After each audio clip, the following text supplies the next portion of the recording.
Hello and welcome to another edition of today's Conversations on Leadership, powered by Life University. I'm Dr. Gilles LaMarche, your host, and I'm thrilled to have a phenomenal lady as our guest today. She is a 1989 graduate of Life Chiropractic College. She grew up in a chiropractic family and quickly understood how crucial the philosophy of chiropractic truly is. And she knew in that moment that she just had to marry a chiropractor. So on her second day at Life Chiropractic College at the time, I was going to say Life University, but at Life Chiropractic College at the time, we met this amazing man, Kevin Jackson, and they married on July 2nd, 1988.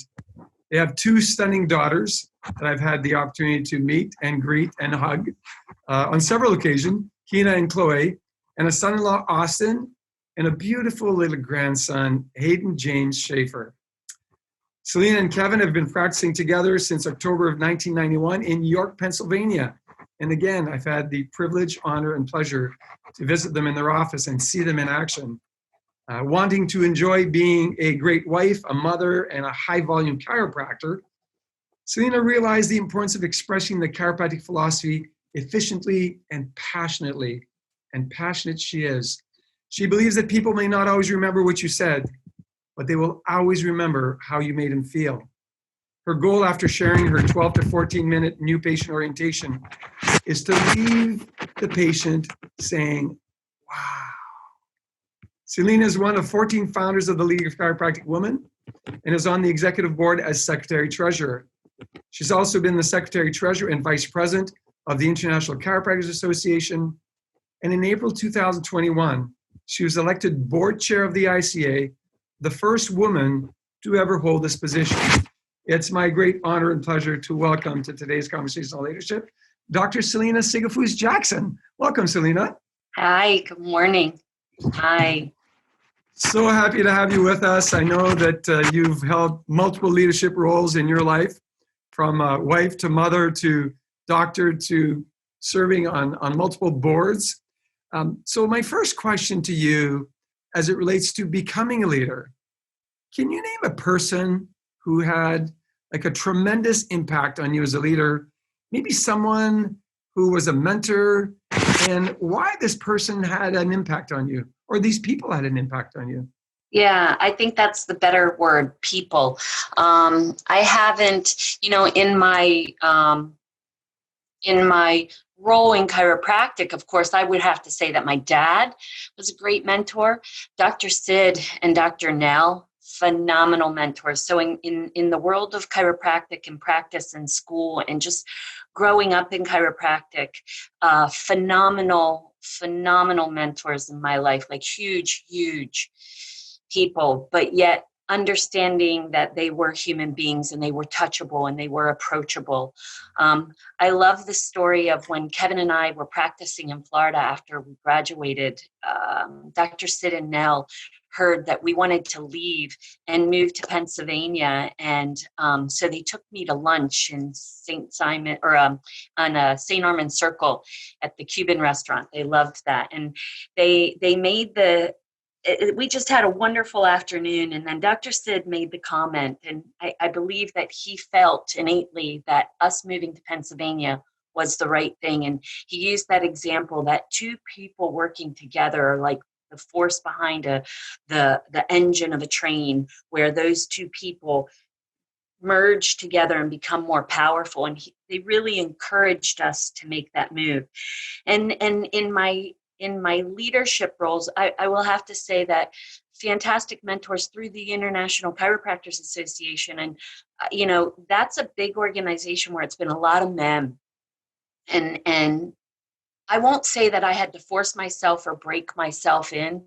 These men have brought me in, from Mike McLean and Ron Oberstein in the beginning, that brought me into the leadership role. They never saw me as they just, I won't say that they saw me as an equal, because they knew I was fresh. I was still wet behind the ears, but they never took advantage in any way. And George Curry has been a phenomenal role model as far as my ability to just keep pushing me forward. I wanted to pull back, and he kept pushing me forward. And our past president, Dr. Steve Welsh, has been a great mentor in just watching how he ran a business type organization. So I've had a lot of great examples, and as you can hear, they're pretty much all men besides Dr. Nell, and so we are in a newbie kind of arena where we are having more and more women stepping into the roles and taking the roles. So it's kind of a new sensation, you know. How does that feel? It feels good, but at the same time, you know, you don't want to break that precious egg that you're carrying. So, but I know it has to be done differently, and I'm ready, willing to do it differently. You know, I don't know if you knew, but just in this past 6 months, there's been 5 or 6 women in our profession that have taken leadership roles from Michelle Mayers with the ACA, and Carol Winkler with the FCLB, and Lisa Olszewski with the Michigan Association of Chiropractors. So just in a short period of time, a lot of women have stepped up. So I can't say that is that women, or is that the universe is now ready and pulling us in. I would think personally that we've been ready for a long time. I know that in the seminar world, I've been ready for great women to show up. And I think that because of your multiple roles, and all of those of you who are moms, who take your mother role probably as your most important and serious role, have had to take time to raise your children to be able to now make yourself available to sit in these positions. Because certainly when we look at chiropractic institutions, certainly here at Life University, slightly more than, at 50 or sometimes slightly more than 50% of students in the chiropractic curriculum are female. Yeah. And that is way different than when I graduated 40 plus years ago, where in my class of 150, I think we had 12 women when we started. And so the women are taking their place, and rightly so. And as a man who's been in the profession for many years, welcome and thank you. We welcome you with loving, open arms. And, you know, all the gentlemen that you did mention that have mentored you along the way, they never saw you as just a woman. No. They saw you as a powerful individual with gifts and talents, and they were willing to support you. Is how I mean, I know each man that you mentioned, and certainly like I said, we welcome you with open arms. Believe me, we're glad to have you as the president of the International Chiropractic Association, or the chairperson rather. Well, you know, it's interesting that you say that 50% of the women in matriculation to chiropractic schools, that 50% are women. It's an interesting dynamic that I think about. I'm incredibly happy about that, and I think it's because women are so nurturing, and they just are attracted to chiropractic. And you know, in this area, we don't see the impossibilities; we see the possibilities, and that women know that they can do it all. But I will say that because just from the nature of nature, you know, a woman is limited in that at some point they do need to birth babies, and at some point they do need to nurse their babies, and they do need to build a family. And I know that, you know, in my own practice, my husband, Kevin, is the driver in the practice as far as the ability to keep going every day. And so I wonder how the future will look with women in practice, and how are they going to be able to do. I was blessed to be able to take some time.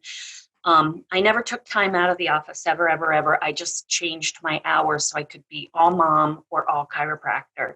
And how that's going to look. And I can only imagine that we're going to see multiple women in practices helping one another in the future, as opposed to a single practitioner. I mean, it's going to be really interesting to see how this unfolds in the future as more women move out of the school setting and into the practice setting. I don't know what the answer is. I'm excited to watch it. And you know what? I'm glad that you're taking that position, and you know, you'll be available to mentor young women as they graduate, because certainly we've seen that in other healthcare professions where multiple women get together to run a practice. We've seen that in the legal profession.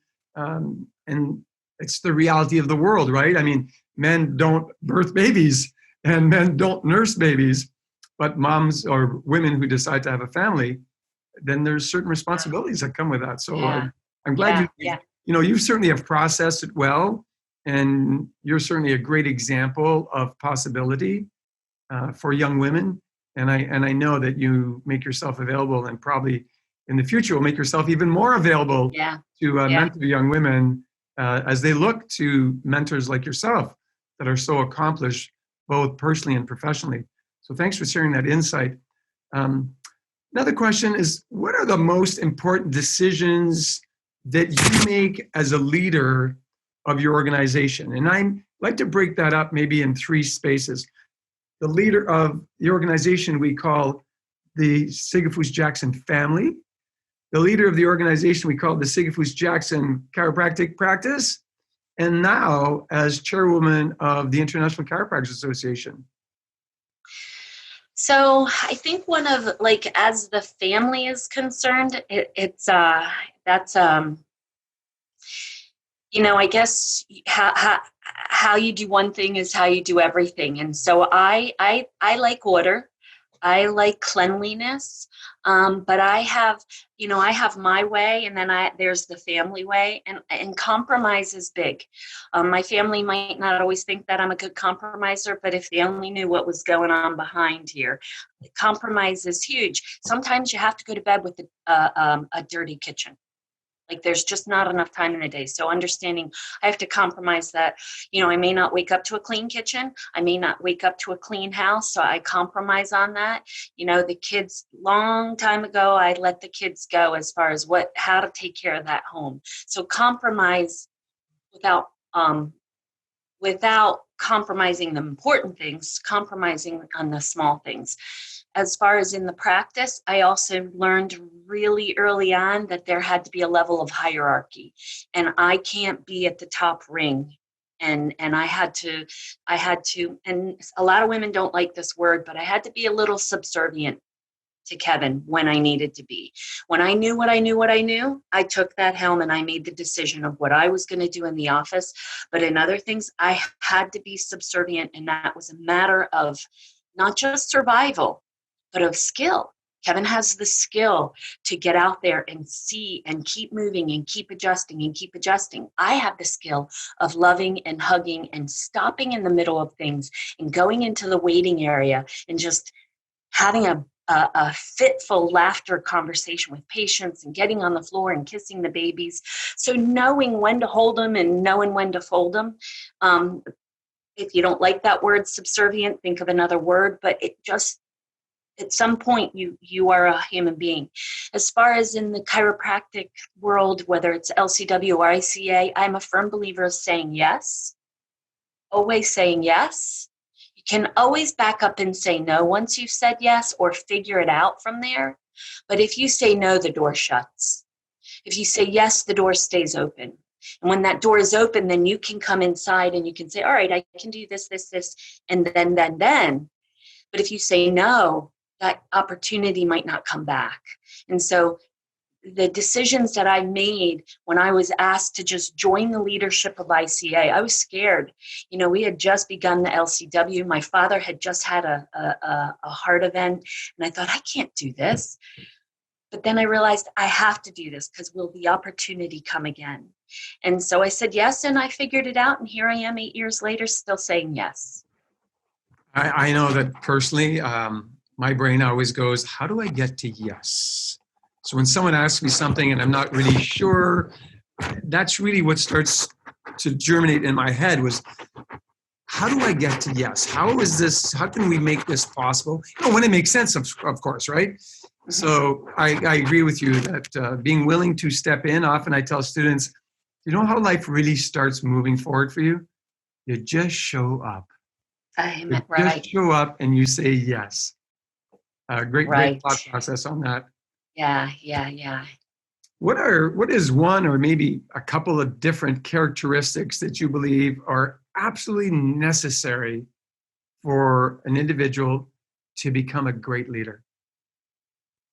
Well, to become a great leader as well as be a great leader, I think the number one attribute is to shut up and listen, to just listen. So you learn by listening, right? You sit back as you're learning to become a leader. You listen and you watch and you observe and you make no judgments and you make no actions. You just watch and listen. Once you're at that leadership role, it is really important to listen to what other people around you think and how, I believe it's okay to change your mind. You listen, you got the information, you made a decision, and now, okay, we tried this out for a little bit. We're seeing that right now in the the ICA, where we've altered our governance pretty significantly. And we have always said through this, let's ride this out for a while. Let's get on this train and just ride it for a bit. And if we need to alter it, we'll alter it. I think it's very healthy to say, okay, we did that, and this worked, and this didn't work. And we have to be willing to change our mind or navigate a different way. It's done every single day, but we don't see it. We think, oh, that was the original plan. I guarantee organizations change their mind all the time. And we look back and say, oh, wow, wasn't that a great idea? No, they just changed their mind, and it's okay to do it. And I also think that it is massively important to be humble. To say I'm sorry, to admit a mistake, be very humble and apologetic. And some people are apologetic to a fault, and then other people are unapologetic to a fault. And if I have to choose one side, if I'm going to fault, I'd rather be apologetic to a fault. Because, it allows a conversation to open up again, where you can listen and see, where did I not hear that correctly? And where can I change and navigate and alter and forgive?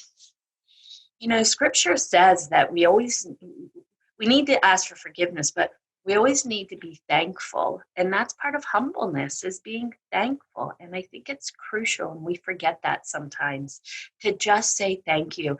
Now more than ever, I'm in the post-COVID world. I don't care if we're still COVID. I'm post-COVID. And when you go to restaurants and you have servers that spent probably a good part of a year not being able to work, and now they're back to work and they're a little frantic. Life is busy, as we saw this past weekend on the Jersey Shore. All those restaurants were packed. I just felt it crucial to tell everybody thank you. Some of them didn't deserve it, but I got to sit in that seat and be served and have a wonderful meal and be amongst my friends. And those servers were there because the other thing is they're having a hard time getting people to show up to work. So the people that are around us and they're choosing to show up to work, I just want to be thankful. We've been thankful to our staff the whole time as they've worked all through COVID, and not one person stepped away because they were afraid. We just need to be more grateful for those people that are around us, be humble, and listen to them. It's crucial. And those are not just words that you're saying, because I obviously have known you for a number of years, and I've observed how you and your beautiful husband, Kevin, behave with people. And everything you said is who Selina is. And it is great insight. Certainly, I come from this space of gratitude, and I'm grateful that you took the time to be with us this morning. And just a quick story, actually. I ended up leaving the Jersey Shores at 3 a.m. on Sunday morning to drop someone off at the airport and then to catch a flight myself. And because I was on an 8 a.m. flight and I was at the airport much earlier, I went to the Delta desk and I asked if it was possible, was there an earlier flight and could she find me a seat? The lady was, it was 4:30 a.m. The lady was so gracious and kind and smiling and fun. And I put my hand, as she helped me through all this, I put my hand in my pocket, and I always carry those heart-shaped gratitude stones with me. And I only had one left. I literally had given all the other ones away. I had one left, and I looked at her with a big smile, and I said, "You want a gratitude stone?" She said, yes, as a matter of fact, I have a few. I leave them hanging around. I don't have one on me right now, but I leave them hanging around to remember that I should really be grateful all the time. So I opened my hand. I said, well, I only have one in my pocket today, but I'd love to offer you if you want it. Oh my gosh, it was like I'd given her the world. Oh, yeah. So the experience that we have, like you were explaining with the servers in the hotels and restaurants at this event that we were both at on the weekend, just to recognize them and say thank you in this particular world means the world to them. And for us to continue to do that. Mm-hmm. Absolutely. Absolutely. So the qualities that you've expressed in this sort of closing section of our time together today are so powerful. And I don't know if you saw, I was turning my head, but I was taking notes. And so just to reflect with our audience, a good leader listens. A good leader shows up without judgment. Good leader has to make choices and must be willing to change when necessary. A good leader says, I'm sorry, and they show up with humility. And a good leader is always grateful. Anything else to add as we wrap this short session up together today? I think what we're called to do as chiropractors, period. Leaders are not, and I would assume a person gets to leadership by having the quality of being fearless. And fearless doesn't mean that you'll just barge in on any circumstance, but having that trust and faith in the principles and philosophies that we serve in chiropractic, that it's the truth. I think we're living in a time where there's so much turmoil, and that turmoil comes when, for lack of a better description, good versus evil are at a battle. And I believe that we as chiropractors are on the good side, and that to be fearless, to keep marching forward with your truth and your knowing. Sometimes to be a leader is to just show up to life every day, just like you said, just show up. And so do it in a way that you may have confusion on the inside, but on the outside, just be fearless. You're not alone. Ask questions. There's plenty of people in your world that are there. And they don't know that you want their help unless you ask. Don't be afraid to ask, and be fearless in even asking for help or asking questions. Well, thank you so much for joining us today. I know that our listeners will thrive when they apply the wisdom and the knowledge that you shared with them today. So wishing you a fantastic day in practice with your beautiful husband. And I say beautiful because that's how I think of Kevin. He's not just a handsome guy. He's just like a beautiful person. He is. He is. I refer to you as beautiful, but I refer to him as beautiful as well. We're very, very honored that you've taken the time to be with us. So much gratitude for you, Dr. Thank you, my friend. Thank you.